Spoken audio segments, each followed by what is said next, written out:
Hi friends, मैं Shiv sir एक बार फिर से आप लोगों का बहुत बहुत स्वागत करता हूं अपने YouTube channel gain knowledge technical में। फ्रेंड्स, आज का जो टॉपिक है बहुत ही इंटरेस्टिंग टॉपिक है, खास करके इलेक्ट्रीशियन ट्रेड से संबंधित यह टॉपिक है। बहुत दिनों से डिमांड थी कि सर इलेक्ट्रीशियन का PDF नहीं आ रहा, इलेक्ट्रीशियन पर आधारित जो है क्वेश्चन कुछ आ नहीं रहा। तो जो है इलेक्ट्रीशियन ट्रेड से ही संबंधित मैं कुछ इंटरेस्टिंग टॉपिक लेकर के आया हूं जो बहुत ही आपके लिए लाभदायक सिद्ध होगा, आपकी तैयारी के लिए जो है उपयोगी होगा। तो चलिए फ्रेंड्स, आते हैं अपने टॉपिक पे। और अपने टॉपिक पे आने से पहले एक बार फिर से आप लोगों से आग्रह करता हूं कि अगर अभी तक आप लोगों ने हमारे YouTube चैनल को सब्सक्राइब नहीं किया है तो जल्द से जल्द सब्सक्राइब कर लें।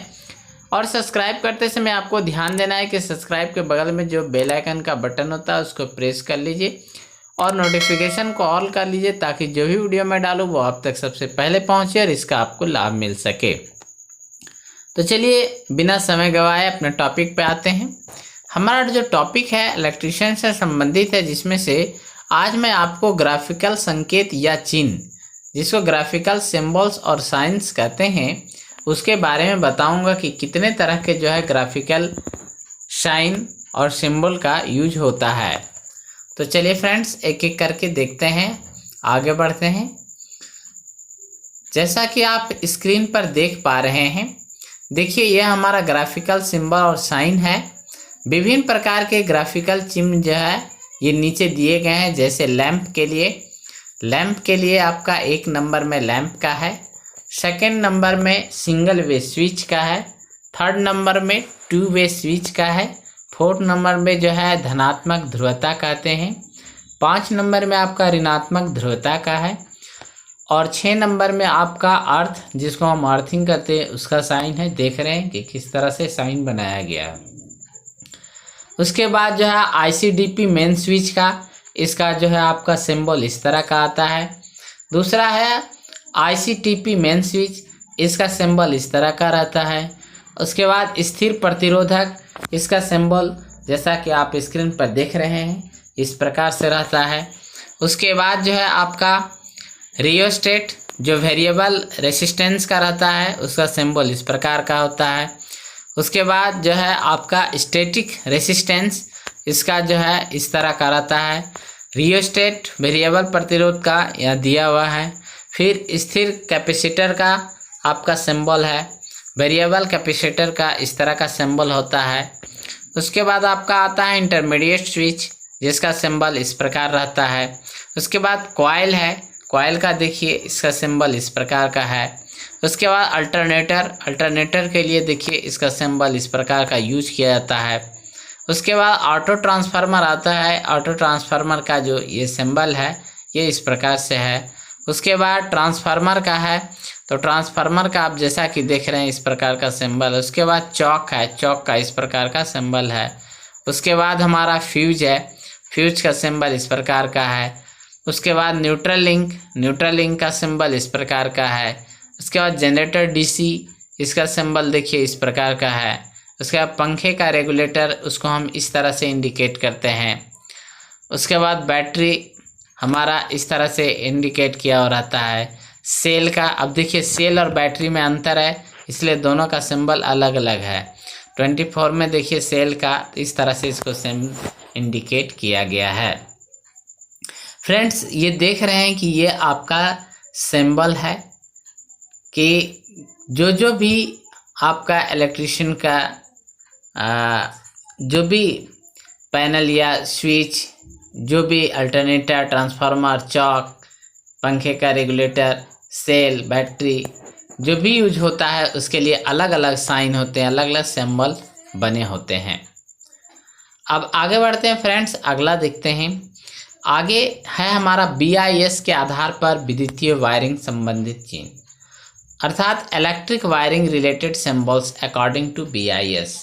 जो हम लोग हाउस वायरिंग करते हैं उसमें हम कैसे सिंबल को हम दर्शाएंगे, क्या साइन रहता है, उसके बारे में जानते हैं BIS के आधार पर। देखिए फ्रेंड्स, अब आगे बढ़ते हैं। तो ये हमारा अब जो है जैसा कि आप देख पा रहे हैं मेन फ्यूज बोर्ड बिना स्विच के लाइटिंग का इस तरह से इंडिकेट किया जाता है। मेन फ्यूज बोर्ड बिना स्विचों के पावर इसको इस तरह से इंडिकेट किया हुआ रहता है। मेन फ्यूज बोर्ड स्विचों के साथ लाइटिंग उसको हम आधा डार्क आधा जो है ऐसे रखते हैं। मेन फ्यूज बोर्ड स्विचों के साथ पावर तो इसको देखिए इस तरह से इंडिकेट किया जाता है। उसके बाद डिस्ट्रीब्यूशन बोर्ड स्विचों के बिना लाइटिंग उसको हम इस तरह से इंडिकेट करते हैं। डिस्ट्रीब्यूशन बोर्ड स्विचों के बिना पावर उसको हम इस तरह से, जैसा कि आप दोनों में देख रहे हैं कि हैचिंग जो है दोनों का अलग अलग है। अब आगे बढ़ते हैं। आगे है हमारा डिस्ट्रीब्यूशन बोर्ड स्विच के साथ लाइटिंग का। देखिए इस तरह से डिस्ट्रीब्यूशन बोर्ड स्विचों के साथ पावर का इस तरह से, मेन स्विच लाइटिंग का इस तरह से। उसके बाद यहाँ पे मेन स्विच लाइटिंग देखिए एल से इंडिकेट कर दिया गया है। मेन स्विच पावर यहाँ पे इसको पी से इंडिकेट किया गया है। उसके बाद चेंज ओवर स्विच अगर लगा है तो वहाँ पे इस तरह का सिंबल बना रहता है। मीटर अगर है तो वहाँ पे इस तरह का सिंबल रहता है। उसके बाद जो है पेंडेंट लाइट अगर सिंगल है तो एक सर्कल बना रहता है, उसके बाहर में जो है पी लिखा हुआ रहता है। पेंडेंट लाइट काउंटर बाहर है तो एक सर्कल बना रहता है, बगल में CW से इंडिकेट कर दिया जाता है। पेंटेड अगर रॉड है तो सर्कल बनाकर एक R से इंडिकेट किया जाता है। पेंटेड अगर चेन है तो सर्कल बनाकर C से इंडिकेट करते हैं। लाइट ब्रैकेट के लिए हम लोग एक सर्कल बना करके उसके बाद जो है हम इसको इंडिकेट करते हैं। बटन लैंप होल्डर के लिए हम एक सर्कल बनाकर B से इंडिकेट करते हैं। स्विच समान संकेतिक चिन्ह वहाँ पे डॉट से देखिए और डार्क किया हुआ रहता है। एक तरफा स्विच अगर वन वे स्विच लगा है तो इसको हम इस तरह से इंडिकेट करते हैं। अगर टू वे स्विच है तो इसका साइन इस तरह से होता है। पेंडेंट स्विच है तो इसका साइन इस तरह से होता है। उसके बाद पुल स्विच है तो वहाँ पे इस तरह का साइन रहता है। पुश बटन स्विच के लिए इस तरह का सिंबल दर्शाया जाता है। ऑन स्विच के लिए इस तरह से सिंबल रहता है। ऑफ स्विच का सिंबल इस तरह से रहता है। उसके बाद आगे बढ़ते हैं। इंटरमीडिएट स्विच के लिए आप देख रहे हैं कि सिंबल इस प्रकार से बनता है। सॉकेट आउटलेट या 2 पिन 6 एम्पेयर के लिए इस तरह से सिंबल बनता है। सॉकेट आउटलेट मतलब संयुक्त स्विच 2 पिन 6 एम्पेयर के लिए इस तरह का सिंबल रहता है। सॉकेट आउटलेट 2 पिन 16 एम्पेयर उसका इस तरह से सिंबल बनता है। सॉकेट आउटलेट 3 पिन 6 एम्पेयर उसका सिंबल इस तरह से रहता है। सॉकेट आउटलेट संयुक्त स्विच 3 पिन 6 एम्पेयर का इस तरह से बनता है। सॉकेट आउटलेट संयुक्त स्विच 3 पिन 16 एम्पेयर का इसका सिंबल इस तरह का रहता है। छत का पंखा अगर सीलिंग फैन लगा रहे हैं तो देखिए इसका सिंबल इस तरह का बहुत ही आता है। जो है हाउस वायरिंग में इस सब का यूज होता है, इसलिए आप इसका जो है अच्छा से आप जो है बढ़िया से प्रैक्टिस कर लीजिए। अब आगे बढ़ते हैं। जैसे दीवार के साथ अगलगा अगर तिरछा फैन है, ब्रैकेट फैन है तो उसको इस तरह से हम इंडिकेट करते हैं। हवा बाहर निकालने वाला फैन एग्जॉस्ट फैन, वहाँ पे हम इस तरह से सिंबल बनाते हैं। विद्युत घंटी के लिए इस तरह का सिंबल रहता है। घंटी स्विच के लिए ये सिंबल बनता है। आगे बढ़ते हैं। अब देखते हैं जैसे बजर अगर लगा है तो इस तरह का सिंबल बना रहेगा। इंडिकेटर के लिए इस तरह का सिंबल बनता है। रिले के लिए इस तरह का रहता है। फॉल्ट के लिए इस तरह का रहता है। फ्लैट की स्थिति को फ्रेम करने के लिए आप इस तरह का सिंबल बनाया जाता है। मैग्नेटिक कोर के लिए इस तरह का रहता है। लेमिनेटेड कोर के लिए इस तरह का रहता है। दीवार पर अगर लगे लैंप है तो उसको हम इस तरह से इंडिकेट करते हैं। एक वर्टिकल लाइन खींच करके फिर क्रॉस का उस पर साइन लगा दिया जाता है।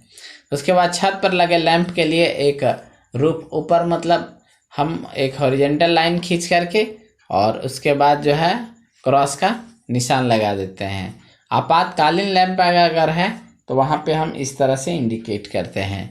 जल रोधित प्रकाश फिटिंग के लिए इस तरह से। कन्वेक्शन हीटर के लिए इस तरह से। इमर्सन हीटर का सिंबल ये होता है। न्यूट्रल का सिंबल ये होता है। उसके बाद आगे बढ़ते हैं। फेज का सिंबल ये होता है। विद्युत घंटी पावर अलार्म के साथ ये होता है। एम्पलीफायर का ये होता है। कंट्रोल बोर्ड का ये होता है। माइक्रोफोन का सिंबल ये होता है। लाउड स्पीकर का सिंबल ये होता है। रिसीवर आउटलेट का इस तरह से बनाते हैं। एरियल जो है आप देख रहे हैं कि इस तरह से हम इंडिकेट करते हैं। फ्रेम या चेसिस अर्थ कनेक्शन इस तरह रहता है। फ्रेम या चेसिस कनेक्शन इस तरह से दिखाते हैं। अर्थ टेस्ट पॉइंट को इस तरह से दिखाते हैं। पायलट या कॉरिडोर लैंप को इस तरह से। सायरन अगर कहीं लगा हो तो देखिए इसका सिंबल कैसा रहता है। हॉर्न या हुटर लगा होता है तो उसका सिंबल इस तरह से रहता है। सेंट्रीफ्यूगल स्विच के लिए ये साइन यूज होता है। फ्लोरेसेंट जो है ट्यूब सिंगल के लिए ये साइन यूज होता है। आगे बढ़ता हूँ, आगे देखता हूँ। आपका जो है फ्लोरेसेंट अगर ट्यूब डबल लगा हुआ है तो इस तरह का सिंबल रहता है। हीटर के लिए जो है इस तरह का सिंबल यूज होता है। डायरेक्ट करंट डीसी के लिए इस तरह का। अल्टरनेटिव करंट एसी के लिए इस तरह का सिंबल बनता है। प्रतिरोध के लिए इस तरह का जो है। इंडक्टेंस के लिए इस तरह का।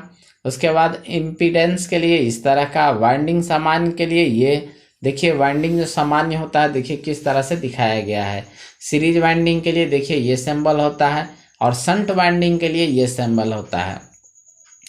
स्लिप अगर रिंग पर बुश चढ़ाना हो तो ये सिंबल रहेगा। कम्यूटेटर पर अगर ब्रश है तो ये सिंबल रहेगा। जनरेटर सामान्य के लिए ये एक जो सर्कल बना के दोनों तरह से लाइन खींच के बीच में जी दर्शा दिया जाता है, ये हमारा जनरेटर सामान्य।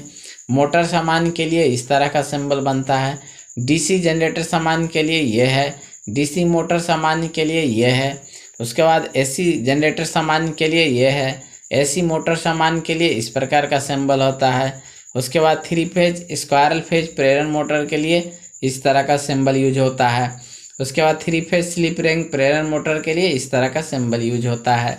तो फ्रेंड्स, मैंने आपको कुल आज 88 प्रकार के सिंबल्स के बारे में बताया। आप इसका मैं पीडीएफ भी जो है डाल दूंगा। आप उसके माध्यम से भी बहुत अच्छे से ही प्रैक्टिस करके तैयारी कर लीजिए। उम्मीद है कि ये वीडियो आपको अच्छा लगा होगा। अगर आपको अच्छा लगा हो तो आप जो है ज़्यादा से ज़्यादा शेयर करें ताकि और भी जो है जो भी इलेक्ट्रीशियन से संबंधित स्टूडेंट हैं उनको लाभ मिल सके। तो फ्रेंड्स, आज के लिए इतना ही। बहुत बहुत